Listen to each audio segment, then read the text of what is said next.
State Republicans say they feel public safety has taken a back seat with DFLers at the helm in St. Paul. Today they introduced a plan they hope will change that. The GOP is calling the plan Safe and Sound Minnesota. It tackles a wide array of public safety related issues across different parts of the state. The package of bills includes legislation for creating carjacking crimes, increasing penalties for fleeing the police, and longer sentences for repeat offenders.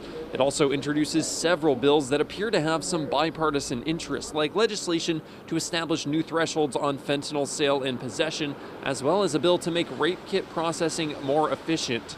Authors of the fentanyl legislation say parties agree something needs to be done, but haven't come to an agreement yet on what that measure should be. Quite often, if you don't have a criminal sentence to hang over someone who's hooked on drugs, whether it's fentanyl or heroin or anything else, you can't get them into treatment unless you stay an incarceration sentence over them.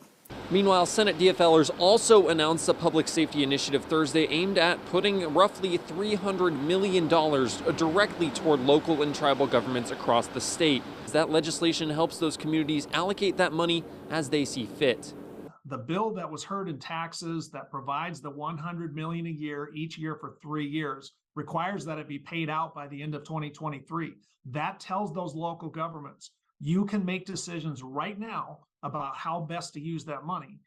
While some of this legislation will likely cause some rifts across party lines, there is a fair bit of it that both sides agree on. We'll continue to track those developments as they move through the various committees and eventually onto the House floor. In St. Paul, I'm Quinn Gorham. Minnesotans. Reporting in St. Paul, I'm Quinn Gorham.